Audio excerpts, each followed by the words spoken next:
안녕하세요. 공부하는 본부장입니다. 근골격계 통증이 있을 때 이를 조절하는 다양한 방법이 있는데요.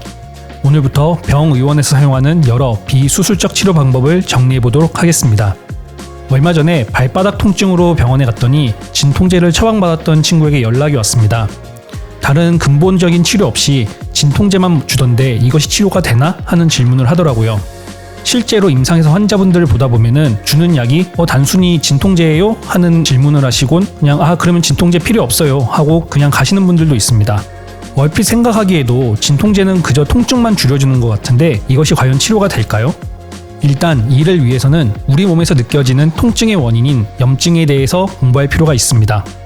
먼저 염증이 무엇일까요? 영어로는 인플라메이션이라 하는 이 현상은 외부 자극에 의해 발생하는 생체 반응의 총칭을 뜻합니다. 외부 자극에는 세균이나 바이러스도 있지만 지속적인 물리 자극이나 스트레스도 포함됩니다. 말만 들으면 두리뭉실하죠? 가장 손쉽게 지금 바로 이 계절 여름에 확인할 수 있는 염증 반응이 있습니다.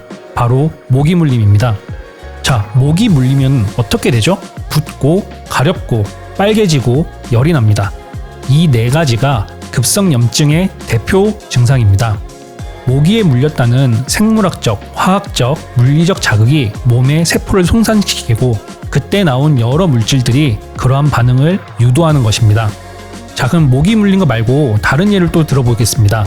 다들 한 번씩 걸렸던 인후염을 생각해 볼까요? 목이 메이고 열이 납니다. 집에 서랍자가 있어서 목 아플 때 입을 봐보시면은 붉게 부은 인후가 볼 수 있습니다. 생각해보면 우리가 아는 병 중에 이 염이 들어간 게 참 많습니다. 발목 염자도 있고 폐염도 있습니다. 이렇게 발열, 통증, 부종, 발적이라는 네 가지 반응과 함께 손상된 세포에서 다양한 물질이 나와 자가치료하며 통증 물질도 함께 나오는 현상 전체를 우리는 급성염증이라고 합니다. 여기서 질문, 근데 저희 할머니는 무릎관절염인데 이렇게 빨개지지 않던데요? 저는 손목 터널 증후군인데 손만 저리고 붓거나 빨개지지는 않는데요? 네, 앞서 말씀드린 네 가지 반응은 급성염증이 발생했을 때 나오는 반응이고요. 골관절염, 류마티스 관절염 같은 만성염증일 때는 이러한 증상이 안 나타날 수도 있습니다. 겉으로 보기에는 멀쩡한데 통증이 심한 거죠. 보통 우리가 잘 아는 테니스 엘보나 족저근막염도 이런 경우에 속하겠네요. 그럼 이런 만성염증은 뭐냐? 지속적으로 자극이 들어오니 염증 반응 자체가 정상에서 벗어나는 걸 얘기합니다.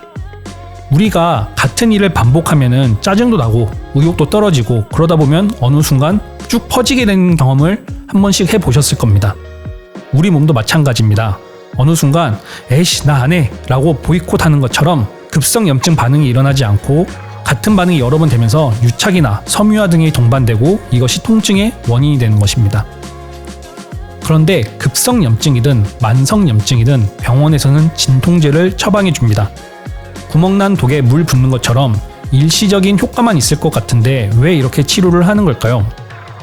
첫째로 대개의 염증 반응은 시간이 지나면서 자연스럽게 사라지므로 그 사이에 통증을 줄이기 위해 진통제를 처방하는 것입니다. 통증이란 건 염증 반응 중에 나오는 부산물입니다.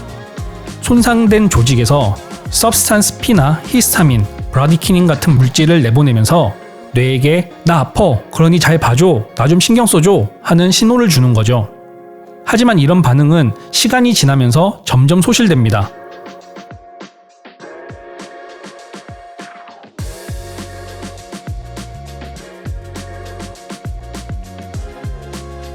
그 시간 동안 아프지 않도록 하는 것도 의사들 입장에서는 치료의 일환인 거죠. 이게 치료가 맞나? 아직도 의구심을 갖는 분들께 한 가지 예를 들어드리겠습니다. 바로 봉합입니다. 찢어진 살들은 자기들끼리 붙으려고 합니다. 염증 반응부터 시작해서 다양한 과정을 거쳐서 최종적으로는 섬유화되면서 붙게 되죠. 봉합은 이 시간 동안 상처를 안정된 상태로 유지시켜주는 작용을 하는 겁니다. 본드를 발라도 계속 비비고 있으면 붙지 않는 것처럼 봉합술은 외부 자극에 의해 상처가 벌어지지 않도록 시간을 벌어주는 거죠. 이렇게 통증의 근본 원인을 제거하는 게 아니더라도 몸이 회복되는 과정을 지켜주고 통증을 줄여주기 때문에 진통제를 처방하는 것입니다. 두 번째로 통증이 지속되면 어떻게 될까요? 당연히 생활 반경이 줄어들게 됩니다. 식욕도 없어지고 외출도 안 하게 되죠. 특히 노인분들은 집에서 누워 지내는 시간이 크게 늘어나는데 이는 장기적으로 봤을 때 결코 좋은 상황은 아닙니다. 이렇게 생활 반경이 줄어들면 우리 몸에 근육을 안 쓰게 되고 자세도 불안정해집니다. 이렇게 되면은 보상성 작용들이 많아지고 근육 또한 보상성 근육이 많아지면서 근육의 피로도 심해집니다. 이것이 2차적으로 통증의 원인이 될 수 있고요. 그렇기 때문에 일상생활을 최대한 유지할 수 있게끔 하기 위해 진통제를 처방하는 것입니다.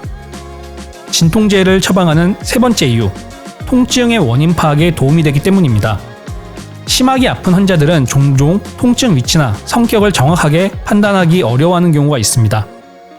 그럴 때 진통제로 어떻게 보면 잔잔바리한 통증, 가벼운 통증들을 줄여주어서 가장 선명한 통증 양상을 확인하는 것입니다. 통증 양상이 저린 건지 아니면 동통이 심한 건지 그리고 정확히 위치가 어딘지 같은 것들요. 그래서 환자의 반응과 통증 양상에 따라 비단 소염 진통제뿐만 아니라 해열 진통제, 마약성 진통제 등등 다양한 약을 쓰는 것입니다. 그럼 어떤 종류의 진통제가 있을까요? 다음 시간에 다시 알아보도록 하겠습니다. 오늘은 여기까지입니다. 감사합니다.